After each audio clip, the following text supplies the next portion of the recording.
세계 요리 대회에 한국인이 야채만 들고 온 지 20분 지나자 독서를 일삼았던 심사위원이 발칵 뒤집어진 일이 발생했습니다. 심사위원뿐 아니라 참가자들까지도 한국인의 행동에 의아해했는데요. 하지만 요리 대회가 끝나고 가장 주목을 받은 것은 한국인의 야채 요리였습니다. 전 세계 채식주의 트렌드 열풍에 힘입어 미국 CNN에서까지 방송됐는데요. 해당 내용 알아보겠습니다.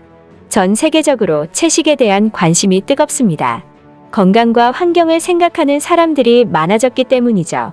하지만 채식주의자를 위한 맞춤 음식은 소스부터 재료까지 신경 쓰기 때문에 먹을 수 있는 음식은 제한적이라 고기의 유혹에 쉽게 넘어갈 때가 많은데요.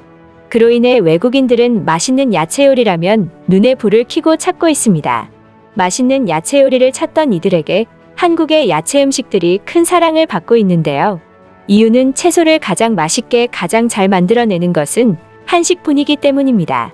채식주의자 음식하면 외국 식재료를 사용하거나 해외 레시피를 많이 참고하지만 채식주의자 음식을 가장 매력적으로 선보이는 것은 장을 활용한 우리 밥상에 있는데요. 대표적으로 유명한 김치, 시금치 무침, 콩나물 무침, 된장나물 무침 등 한국의 나물들은 외국 채식주의자들 사이에서 없어서 못 먹는 한국 음식이죠. 한국의 야채 음식이 전 세계인에게 사랑받을 수 있었던 이유는 장에 있습니다. 장은 가장 핫한 식재료 소스이다. 유럽의 유명 잡지인 롤링핀, 그리고 벨기에의 미슐랭 스타 셰프인 상훈 드장브르를 비롯해 유럽의 유명 셰프들은 장을 가장 주목해야 할 식품으로 꼽는데요. 대세인 장이 건강에 관련된 발효식품인 동시에 글로벌 트렌드인 채식주의자 요리에 활용할 수 있기 때문입니다. 장을 빼면 밥상을 차릴 수 없을 정도로 발효는 우리 생활과 밀접합니다. 국이나 나물 등 전통 한식에서 장이 들어가지 않는 음식은 찾아보기 어렵죠. 발효장을 이용하는 김치 역시 제철 채소를 가장 맛있게 먹는 방법 중 하나입니다. 오이김치나 가지김치 등 여러 종류를 통해 우리는 발효 음식을 다양한 맛으로 먹고 있는데요. 반면 발효장 없이 오일이나 버터 등으로 만드는 서양의 채소 요리들은 대부분 비슷한 맛을 가지고 있기 때문에 한식이 더욱 주목을 받을 수밖에 없습니다. 그런데 최근 한국의 야채 음식이 또 한 번 주목을 받는 사건이 발생했습니다. 최근 세계요리 대회에서 한 한국인이 재료를 야채만 들고 나와 화제가 되었는데요. 해당 요리 대회는 각자 참가자가 자신 있는 요리로 대결하는 대회였습니다. 그런 자리에서 한국인 A씨는 야채만 달랑 들고 나온 것인데요. 사실 요리 대회에서 승부를 보기 위해서는 고기나 해산물이 있어야 유리합니다. 요리 대회에서 야채만 들고 나온 것은 무모한 도전인 것이죠.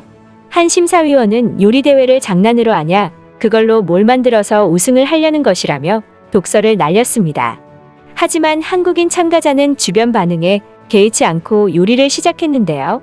얼마 뒤 심사위원은 요리를 맛도 보기 전부터 한국인 참가자 요리의 냄새와 모양에 입을 다물지 못했습니다.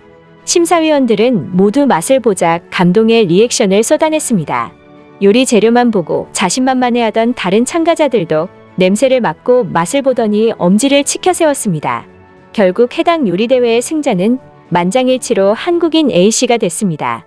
한국인 A가 야채만으로 요리 대회에서 우승했던 메뉴는 바로 한국의 잡채였습니다. 잡채는 당근, 양파, 고기, 목이버섯, 시금치 등을 기름에 볶은 후 삶은 당면을 간장 양념으로 같이 볶는 요리인데요. 쫄깃한 당면의 식감과 야채와 고기, 그리고 양념의 조화로 자극적이지 않아 많은 사랑을 받는 대한민국 대표 국민 요리입니다. 하지만 요리 대회에서 우승했던 잡채는 우리가 알던 잡채와 다른 퓨전으로 재해석한 애호박꼬지 잡채입니다. 보통 잡채에 고기가 들어가지만 한국인 A씨는 고기 대신 애호박꼬지를 넣어 채색주의자 잡채를 만든 것이죠. 고소하고 향긋한 애호박꼬지 잡채의 맛에 다른 참가자들과 심사위원들의 입맛을 단번에 사로잡았습니다. 해당 요리 대회는 CNN에서 방송되었고 방송 후 채식주의 외국인들뿐 아니라 고기를 먹는 외국인들까지도 잡채를 직접 만들어 먹으며 블로그에 후기를 올리고 있습니다. 직접 만들어 먹은 외국인들은 이렇게 야채만으로도 풍부한 맛을 낼 수 있냐며 또 다른 외국인은 파스타와 비슷하게 생겼는데 파스타보다 더 영양이 풍부하다. 바로 오늘 점심에 해먹었는데 가족들의 반응은 폭발적이었다. 레시피를 알려준 한국인에게 감사해요라며 극찬을 아끼지 않았습니다. 잡채는 외국에서도 인기가 많은 한국 음식 중 하나인데요. 특히 파독 광부 간호사들 에피소드에서도 보면 파독 광부 간호사들이 독일인을 대접할 때 가장 좋은 반응과 가장 먼저 빈 접시가 나가는 게 잡채일 정도로 해외에서도 아주 인기 많은 한식입니다. 일본에서는 아예 한식 코스 요리로도 들어가고 단품 메뉴와 술안주로도 인기가 많죠. 대부분의 미국인들에게도 잡채는 환영받는 요리입니다. 약간 달콤하면서도 간간하고 온갖 채소를 함께 볶아서 보기에도 맛있어 보이는 잡채는 미국인들 입맛에도 잘 맞는데요. 특히 채식주의자 미국인들 사이에서는 매우 인기인 잡채 요리는 여러 사람들이 각자 음식을 해오는 모임에 가져가면 금세 동나는 인기 음식이죠. 앞으로 채식만을 먹는 사람들은 점차 늘어나갈 것으로 보입니다. 그로 인해 채식에 최적화된 한국의 음식은 더욱 주목받을 것입니다. 어쩌면 전 세계의 미래의 음식에는 한국 음식에 달려있는 것이죠. 전 세계인은 굉장히 다양한 입맛이지만 패스트푸드로 인해 달고 짜고 기름진 단순한 음식에 길들여져 있습니다. 그들의 식단에 영양가 있고 멋들어진 한국 음식이 널리 알려졌으면 좋겠습니다. 대중화되어 있는 중국, 일본 음식을 제치고 당당히 한국 음식이 우뚝 서는 날이 오길 바라봅니다. 내용 마치겠습니다. 구독과 좋아요 부탁드립니다. 감사합니다.